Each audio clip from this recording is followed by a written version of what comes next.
Welcome to Tech Talk with Etech. I'm Tech Bob, and today we're going common. Let's talk tech.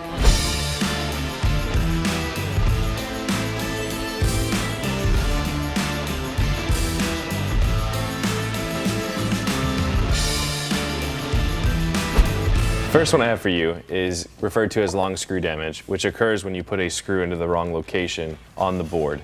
What happens is some screws are longer than others, so if you put a long screw into a shorter receiving hole, it will go past that and go into the logic board, which damages where current and data is flowing. A really big tip that we have for everyone to avoid that is using some organizational tool or technique. Right here I have a magnetic mat that has sort of the layout for what the internals of the device are. Being organized is the big way that you stay away from causing long screw damage.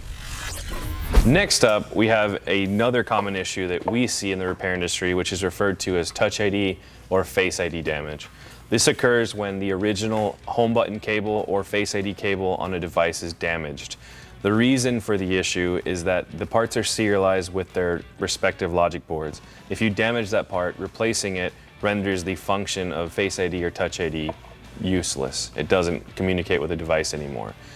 So the biggest tips we have here to avoid that damage are making sure that you're very careful around those areas on the board, careful with your spudger or even opening the device to not slip and hit anything. And then when you are separating these pieces from the device, it's important to use heat to make sure you loosen the adhesive holding the part down. The other thing to look out for is if the screen comes in very shattered in this area, the sensor flex could already be damaged, so checking it thoroughly when you take the device in during intake is really important, just to make sure you're not missing it. And then this cable right here that runs to the board is what you don't want to tear. If you aren't being careful in the opening process and just pop the screen off, it's very easy to tear this cable, and at that point your Face ID is permanently lost. Another common issue we see is backlight damage, and that's typically occurring whenever a device is being repaired and it's not powered off, or you're not disconnecting the battery prior to disconnecting the screen.